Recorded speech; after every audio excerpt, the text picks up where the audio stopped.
It's your girl, Essence Lashay. And today we'll be talking about navigating division in friendships.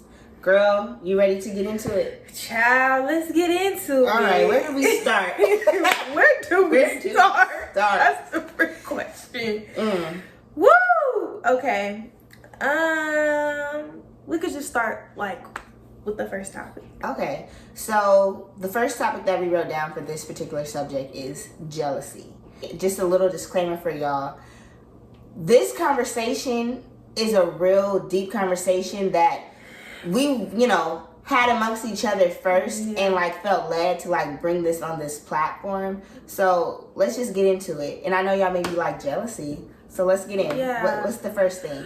I think that oftentimes jealousy is perceived as well, not even perceived. It is a negative emotion. Yeah. And oftentimes people, they don't want to talk about it. Girl, I ain't jealous. Please, what I gotta be jealous about? We always say that, right?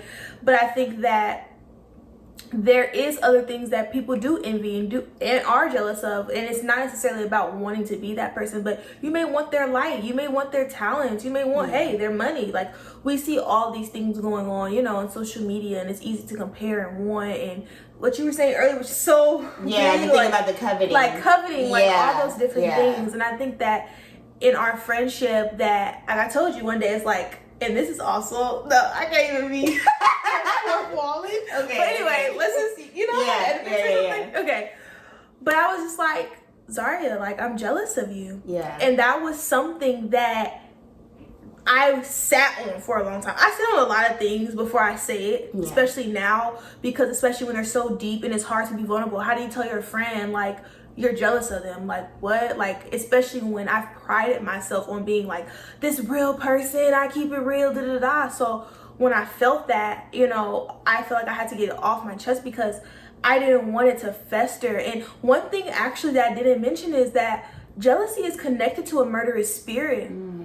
And not saying I'm a murderer, but no, I'm just saying you don't. Yeah. Basically, exactly. I want to bring up how unclean that spirit is of jealousy. But anyway, that's besides the point. Remember, there was a point in time where I'll even go back to the beginning of our friendship, and I'll bring up that other topic of when I first met you and I was in your car and I called my cousin and I'm oh my goodness, I met somebody that's just like me. Actually, no, she's more dramatic, more extra than me, right? And I liked it, but oftentimes the things that you'll like with somebody, if you're not secure in yourself, you would then start to resent that in somebody else. You resent their life because it's who does she think she is? Or I remember I even have a conversation with my auntie about that, and she was talking about one of her best friends, and she had that conversation with her. She was just oh, so do you think that you're better than me?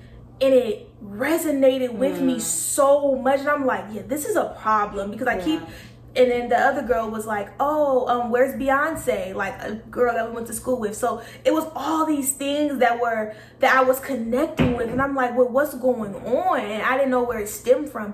But I understood that it had to do with me being insecure within myself, me losing everything. I never had a thing of just oh, I have all these friends. I didn't care about friends. I had family. I had church family. So it's once I lost all that and I lost myself and I was just so much in the world and just losing pieces of myself, that envy, that jealous of well, she's so secure in herself, this is my mind, she's so secure in herself, she's so confident, she don't waver, that is true, you are no matter who you come around, you do stay fast to your morals. If nothing else, you may feel you may maneuver or whatever, but you do stand to that, and that is so powerful to me. You know what I mean? And people do admire you. I was the youngest in my family, so I'm used to all that attention. So to lose that, it was just what's going on? We also grew up very similar. You know what I mean? So it was all of these different emotions where I'm just dang, but it also made me feel bad because I understood your own personal life and journey, and I never wanted to be that friend that's just hated, you know what I mean, but smiling in your face. So because that's just not me, and I knew that it was something that I had to fix within myself, but I definitely was jealous of you, and I hated it. I really do, and I bring it up to God, help me with this, because this is my friend. I love my friend. I want to be supportive, and it was hard for me to even communicate how I felt, because I felt dang, if I'm saying this what her family gonna say? Like, girl, just a fake friend. Like, you know what I mean? Yeah. Like, and I never wanted to be that way because it's just not true. And sometimes it's hard for people to hold so many different perspectives, you know, all at one time. But I just think that it's important for people to address jealousy and nip it in the bud. And when I had this encounter with this gentleman, and I was talking about how I never wanted to be a sidekick, and I never wanted to be a Kelly, a Michelle, none of those things. And I always feel bad for them, if I'm being honest. Even Beyonce would try to overly compensate, but it's no overcompensate. Like, you are the best. Like, that's just how society is. No matter if you love your friend, been friends with them since 10, it don't matter about that. And when he told me, he was like, Jordan Woods actually had the opportunity to surpass. And I want to bring this up and say that it's not about surpassing somebody, but I understood what he was trying to say, that who told you that you have limited beliefs? Who said that you can't get those same things? Who said that you can't have that same light? But if you're not secure in yourself, you're just going to feel intimidated by every single thing, and you have to push forward and put the work in, you know what I mean, to become who you desire to be. And there's no need to be jealous. And also another clip I saw about Black women, that we can't afford to put each other down, that we're already a target in society. We have to uplift each other as Black women and don't tear each other down. It's no need for that. Yeah. And that was so real. And like, we kind of talked about this before we came on here and was just kind of unpacking. The thing you said about perspective really stood out to me, because it's like a lot of things can be misconstrued because you don't understand. And like when she brought up the thing about me, like in my own head, like I present confident and like, yes, you know, I may be unwavering, but there's a lot of stuff that I battle in my mind that no one else would know. And that like, I'm not always confident, but because of everything that I went through growing up, that was something that can never waver. Like, I have to at least fake it till I make it. And I get like how I show up and how that could come off, and like where that would come from, going back to like the conversation about like jealousy being so taboo, and like people like, oh, I would never be jealous. Sometimes you have that come on, and that's natural. Even me, and I was expressing to her, I've had moments in myself where it's like I'm not confident in certain areas. I may feel like I may be small here, and those thoughts plague me as well, of just like being compared, especially on this platform of like talking. That's not something that I would see as my strong suit. And then I'm thinking about the viewers and like how they're gonna be looking back and forth and how we dialogue, and just all those different things can have a weight on you, especially when there's so much outside noise.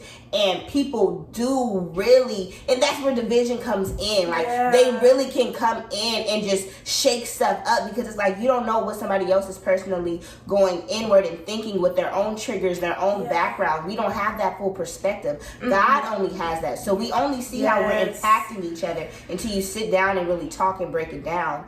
And another thing that I was mentioning to her, like one thing that I used to always like, especially in our friendship, Essence has a way about herself where she like, and this is a gift from God, that she really does have a strong sense of discernment, and God shows and reveals her a lot. And like, even in regards to like in our friendship growing up, like not growing up, we just met each other, but when I tell you growing up, really, our friendship has gone through so many stages in the past, 4 going on 5 years, but it's been stages, so it feels like growing up. Like the freshman year feels like so long ago, but I remember in that early stage, like because of your personality being so assertive, you would like kind of like say a lot of things or do things that I wasn't necessarily ready to like receive, like in regards to myself. You about yourself. Telling me about myself. And like I remember like it would kind of affect me, and like as I've matured, I've been able to kind of look back at that and be like, no, what she was saying was real, you just wasn't ready to hear it. And you can build resentment in those areas when somebody is able to really see you and mirror you when you're not ready to look in the mirror, because it's like you can't control what's being reflected back to you. It's just there. That's just in you. And so a lot of times with us, we pull a lot of stuff out of each other, which is sometimes hard. And all those different things can arise in us, like jealousy, like envy. Like you'll be able to kind of see this person who is very similar to you, and they have their own gifts, their own strong suits. And you see the things like, I want that. Or like, I used to have that, but I don't see that in myself no more. You begin to like covet it. And is on this platform, and now between us there's just this level of disconnect and division. So as we continue this conversation, the next subtopic that we want to get into is blocking out the noise and division. And the noise could equal your mind, the noise could equal outside people. I think that for one, our friendship is very unique because it's like, it's God. I ain't gonna lie. We talk about it all the time. We would not be friends without God. And I think that it's sometimes hard to understand, you know, and only we understand it because we have to deal with each other every single day. You get what I'm saying? So it could be a lot, but also it's like in your own mind, if we are having that wall at times because of our own stuff, you know, like you said, we met at 18 to 22. Well, I'm finna be 23, but it's like, dang, like that's a long time. We've grown, we've changed as people, right? So your mind can play tricks on you, and it's like, if you don't regulate it, if you're not praying, if you're not being vulnerable and transparent with your friend and telling them like what's going on, the devil will create division because he understands what this friendship is going to do. Even us doing this podcast, like it's not just us just doing a podcast. We're trying to help young women out there, well, people in general, you know, just to get better, to get healed. You get what I mean? Having to address conversations that need to be had. And I can say that that's a big one for this topic for us.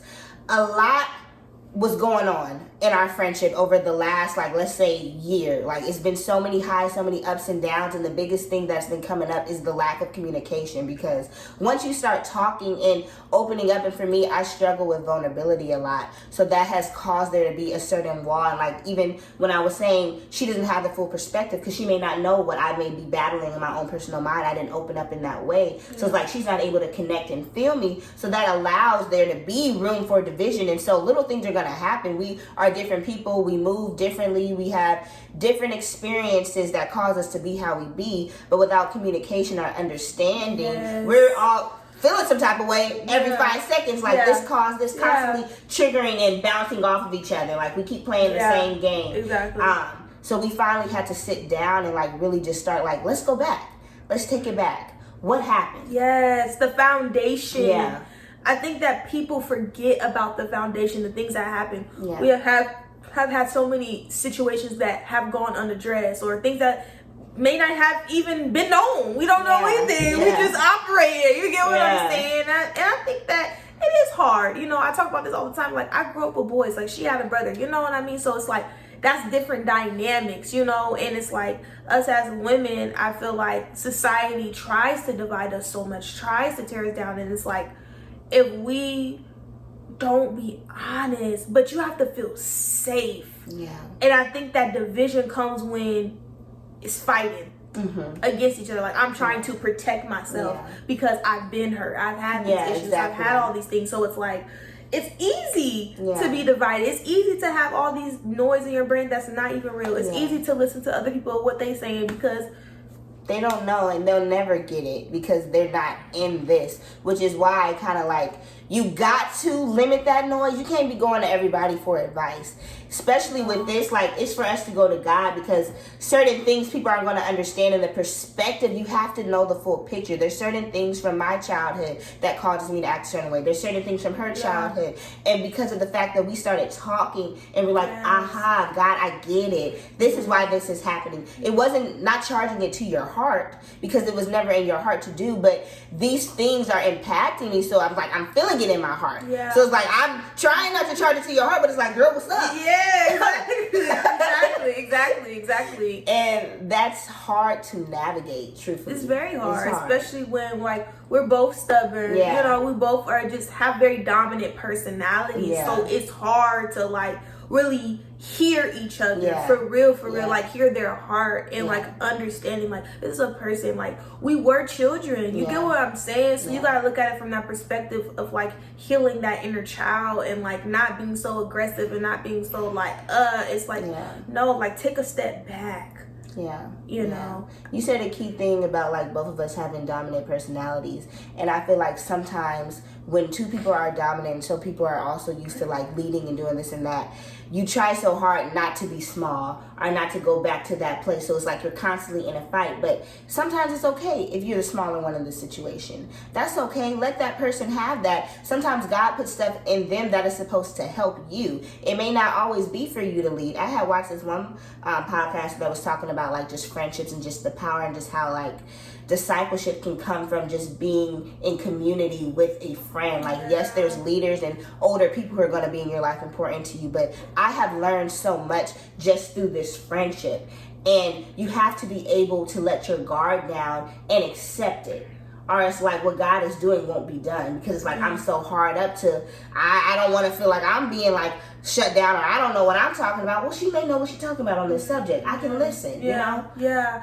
And I think that's a control thing. Yeah. I think that when you've gone through certain things where I know for me feeling so controlled and so, especially when it comes to like the religious aspect of things where it's just like, you know what I mean? But I think that what I've learned now is it has nothing to do with control. It has to do with relating to others and allowing, like you said, other people to take the lead, allowing other people to also shine their light. I think that's the biggest thing is like, don't dim people's light. Allow them to be who they are in the fullness of who they are. You know what I mean? And don't feel like that's taking something away from you or dividing you or no, it's like, what's the word? Is this kind of like, basically what I'm trying to say is like, be happy for that, like be joyful for that, like applaud that, like push that, and that's to me creates unity. Like your win is my win, like you know, we are in this journey together because it's like a lot of people don't have nobody, so like be grateful that God did give you a friend. So as we continue this part of the conversation, we really want to highlight traumas, triggers, and just kind of reflecting on that. We reflect each other so much. I think about this when I was you know, back home and talking to your dad. Actually, you were actually there.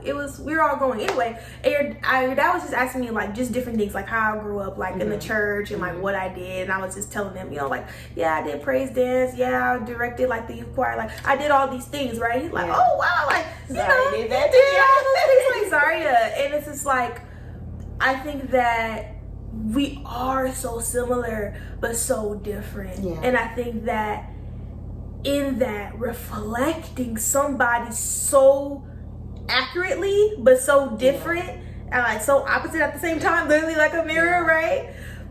It's a lot. It's a lot because you gotta be ready for what you gonna see, and more than likely you're not gonna be ready. But God wanna get that yuck up out of you. You know what I mean? And I think that could be hard. I always say this, like she reflects my dad so much. It's like crazy, right? And you always tell me that like I reflect your mom, and it's very interesting to me of how that happens. But I think that it's necessary because you have to fix those unhealed things in you. And I was telling Zaria the other day, I said it's so important that we're both going to therapy.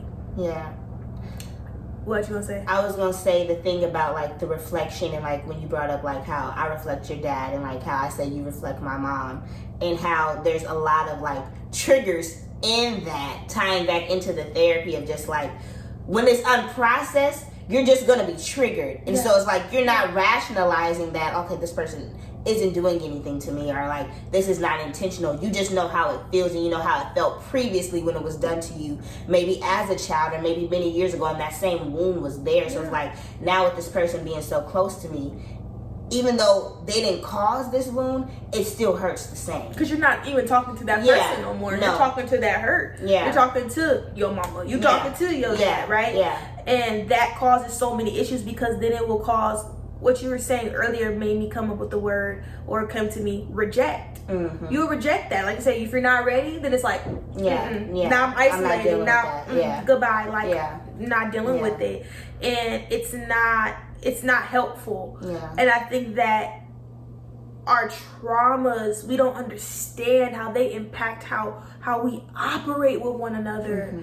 And I think that if you don't heal, right, how can you function? Because it only gets worse as you get older, because more things transpire. Exactly. And I was opening up to her prior to this, when we were just having our own like dialogue about just everything that has happened, and just I was kind of just explaining about like in my life growing up, when it came to like friends, this was always a sore spot with me, because growing up, like when I was little in school, like I was constantly like low-key under attack. Like kids always had something to say about me, but then they want to be in my face afterwards. And it was just the back and forth. And then like, okay, well, I have to then put on this front. I can't be vulnerable and just cry every day, because it's like literally like the craziest stuff will just be happening every day. So it's like, I'm not going to cry every day. I may be crying in the bathroom, but nobody will know.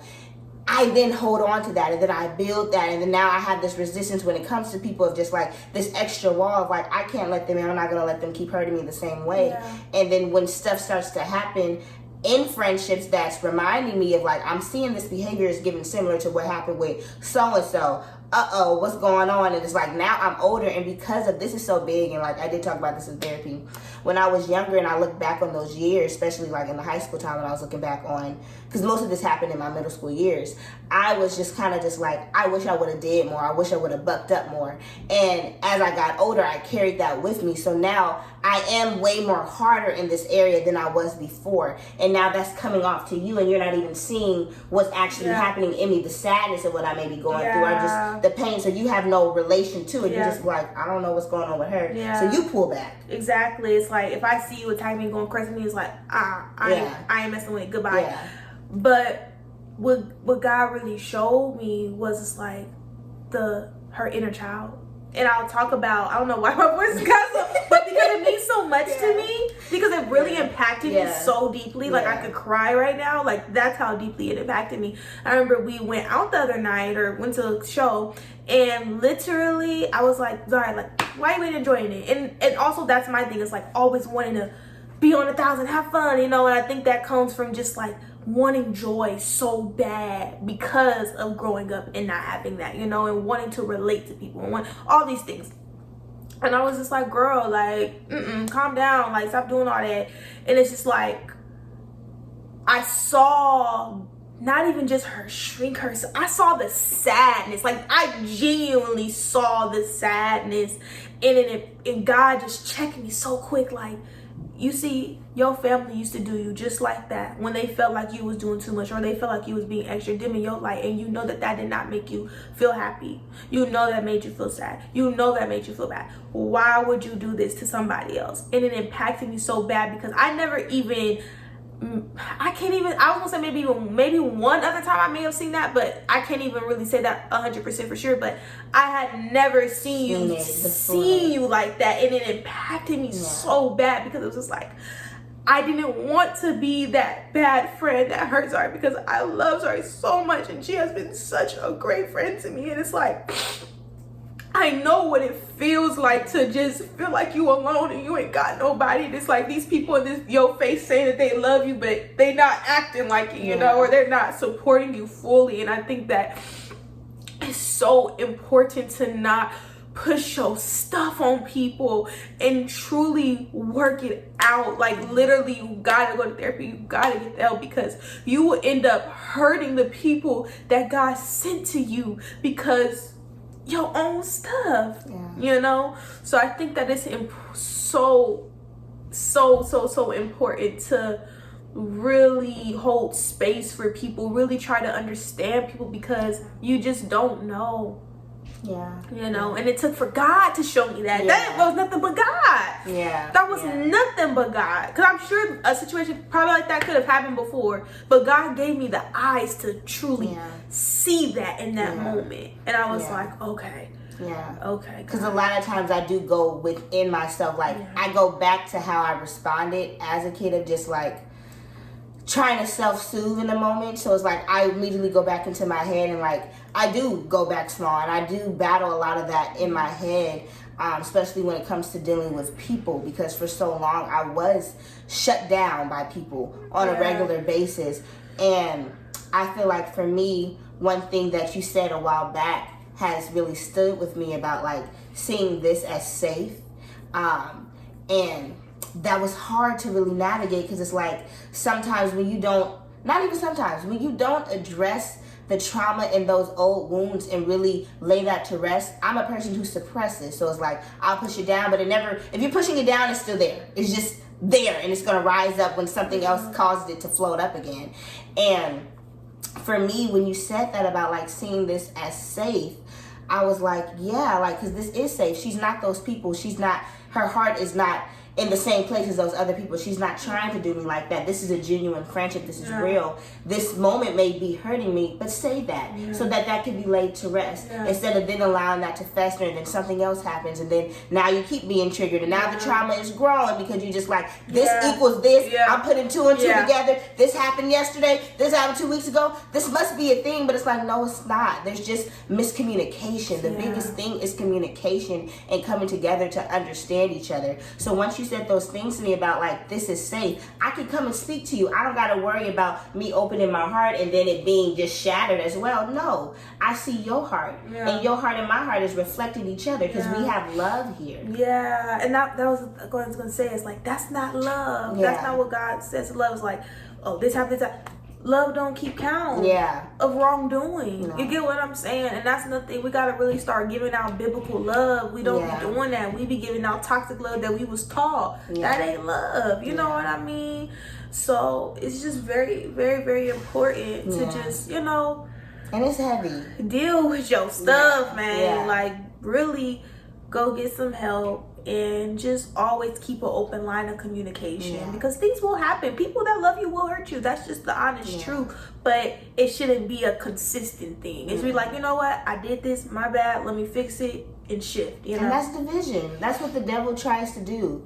He'll build off of what you already got on the inside that you haven't addressed, which is why you gotta not leave room for strongholds. You gotta address it. Lord. The Lord wants you to be free in your mind and free from whatever it is that you have been battling, because that does not go away. So when the devil recognizes, okay, this is how I can play with, and let's go back to in regards to this friendship, he knows what's gonna come about of this and what God is trying to do in us. We were attracted to each other for a reason. I promise y'all, it is such a God thing, and we're reminded of it daily. From the beginning, there was times where the friendship always was cut off, but God was like, no.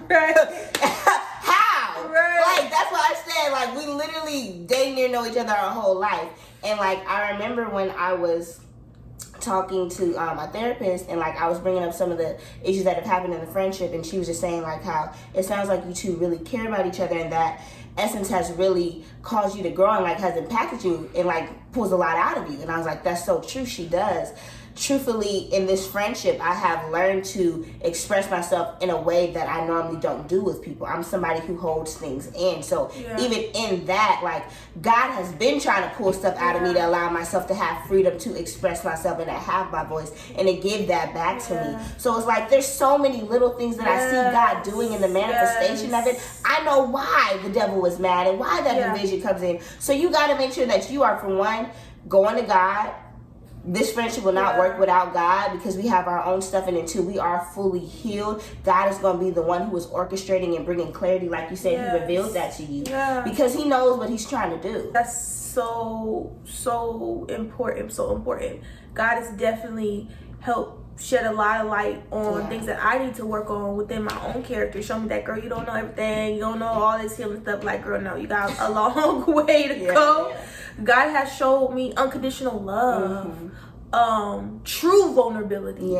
Not just me being transparent sometimes or being honest. No, fully just being vulnerable and understanding that, like, there are people that will not judge you, that there are people that will love you unconditionally, there are people that will show up for you, and that's so cool. And it really flows into how God will send the right people in your life at the right time. There's this term called destiny helpers, and I want to read the definition of what it means. It says, a person who appears in your life at a crucial moment, providing significant support and assistance that helps you move closer to achieving your life goals and fulfilling your potential, essentially acting as a catalyst to your destiny. Come on. Amen to that. That was deep. That was real deep.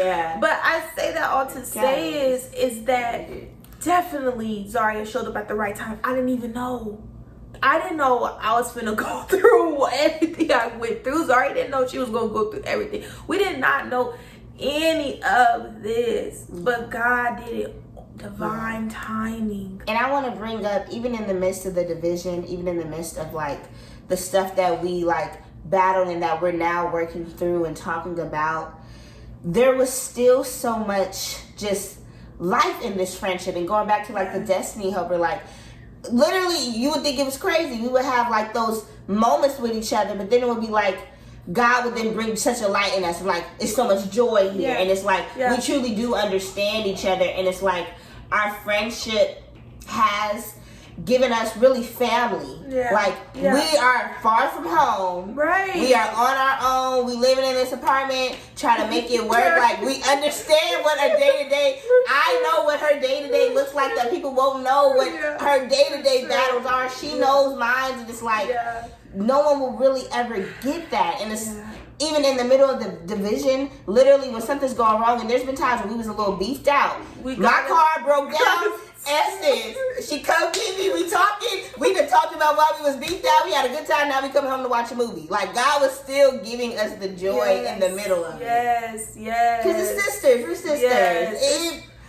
You know, but we didn't grow up like we're sisters in the house. Right. So we didn't be able to work out all those things. Maybe fighting up time. We weren't able to navigate those things, you know what I mean? We're navigating them now, right? As grown women. So that's as a whole level to things. But I think that it's so important to have community. It's so important to value the people in your life. So there's no need for division. There's no need for jealousy. There's no need for you to always be triggered by everything. Seek healing. Pray. Find community. And just appreciate those that are in your life. And one key thing that I definitely want to add is I thought people were replaceable. And God has revealed to me in this season of my life that they're not. So cherish the people in your life and do not take them for granted, because it's not a lot of people that's going to deal with your mess. And that's just real talk. So appreciate them. And I think this was a great episode. That was so, just real and honest. And like, as we keep talking with y'all, more stuff, we'll get into more details and like really just flow with y'all. But we really want to invite y'all on this journey with us. We're young adults trying to figure out this thing called life. There's a lot in store for us. God is so good and He has been so faithful. And I'm just full. Really just full, you know? It's crazy. It's like, wow. Thank you, God. Yes, exactly. All right, so before we end, this last little segment we want to do for y'all is either the song of the week or the verse of the week. So what is yours? I got a song, child. Okay. I got to get back in my Bible bag and I'll give y'all first. But my song of the week is Lace Up Your Boots. Hey, put on your backpack. Hey, it's time to ride. That's my song because it really motivates me to be like, come on, let's get in the field for Jesus. Like, come on. It's time. Like, get in the field type, you know? Okay. I also have a song for this week. So one song that I've been playing a lot is Details by Jonathan McReynolds, and I really love that song. It really kind of just speaks to me because it's just talking about like inviting God in all the details and seeing Him in the details. It was like, you make miracles happen every moment, every second. Like, you speak to me in all the moments, and like God shows me so much in the moments. I'll get so much clarity. So it's like, I want you in all the details, every little thing you are invited in. So that's my song. But this was fun. It was. I enjoyed it. Yeah, we got into it. We got into it. All right, see y'all later. Bye.